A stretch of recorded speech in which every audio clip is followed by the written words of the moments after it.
আজকে আমাদের আলোচনার বিষয় হলো Google search console account create করা। তো আপনার ওয়ার্ডপ্রেস ওয়েবসাইটের জন্য কিংবা আপনার ক্লায়েন্টের ওয়ার্ডপ্রেস ওয়েবসাইটের জন্য কিভাবে আপনি Google search console account create করবেন সেটাই আজকে দেখাবো। তো আপনি ওয়েবসাইটটা যে জিমেল আইডি দিয়ে ক্রিয়েট করেছেন সেই জিমেল আইডি দিয়ে Google search console account create করবেন, তাহলে কানেক্ট করতে সুবিধা হবে।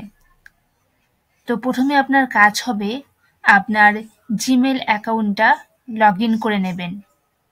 তারপরে আপনি চলে আসবেন গুগল সার্চ কনসোল এই ওয়েবসাইটে। এরপরে দেখুন এই যে স্টার্ট নাও লেখা আছে, এখানে ক্লিক করবেন।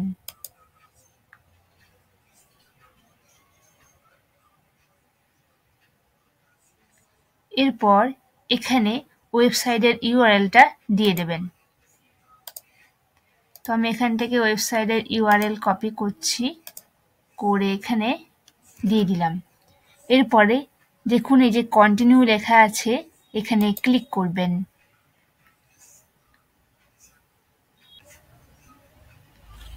তো এখানে দেখুন ভেরিফাই করার অনেকগুলো অপশন রয়েছে।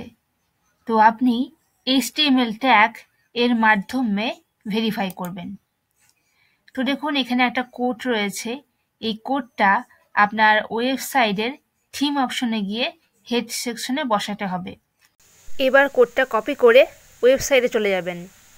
এরপর দেখুন বাঁদিকে অ্যাপিয়ারেন্স বলে একটা অপশন আছে, তার আন্ডারে আছে থিম ফাইল এডিটর, এখানে ক্লিক করবেন।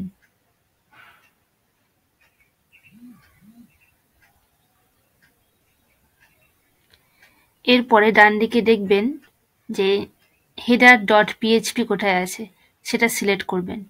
তো দেখুন এই যে header.php লেখা আছে, এখানে ক্লিক করতে হবে।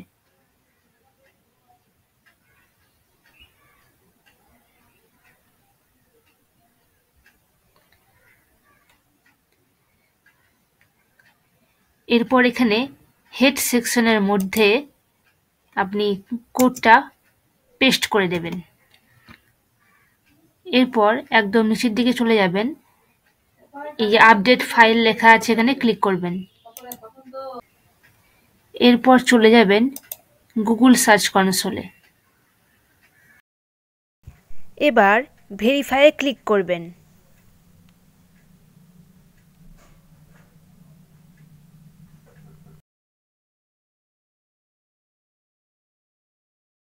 এবার গো টু প্রপার্টিতে ক্লিক করুন। এবার সার্চ বক্সে ওয়েবসাইটের ইউআরএলটা পেস্ট করে এন্টার দেবেন। তো দেখুন ইউআরএলটা সাবমিট হয়ে গেছে। এরপরে এই যে সাইট ম্যাপস লেখা আছে, এখানে ক্লিক করবেন। এরপর এখানে লিখবেন, এরপর এখানে টাইপ করবেন sitemap.xml। এরপর সাবমিটে ক্লিক করবেন।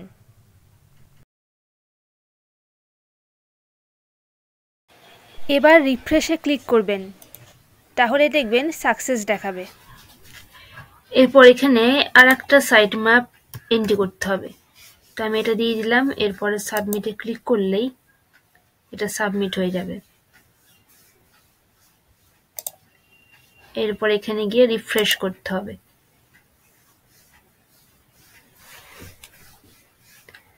তো দেখুন দুটোই সাকসেস দেখাচ্ছে, তার মানে এটা ঠিকঠাক মতো ইন্ডেক্স হয়েছে। তো এরপরে চলে যাবেন নিচের দিকে, লেখা আছে সেটিংস, এখানে ক্লিক করবেন। আর এখানে দেখুন অ্যাসোসিয়েশন বলে একটা অপশন আছে। গুগল অ্যানালিটিক্স অ্যাকাউন্ট ক্রিয়েট করার পর অ্যাসোসিয়েট অপশনে ক্লিক করে সার্চ কনসোলের সাথে অ্যানালিটিক্স অ্যাকাউন্ট কানেক্ট করতে হবে। অ্যাকাউন্ট ক্রিয়েট করার ব্যাপারে যদি কোথাও সমস্যা হয় কিংবা কোনো প্রশ্ন থেকে থাকে, তাহলে আমাদের সাথে যোগাযোগ করুন।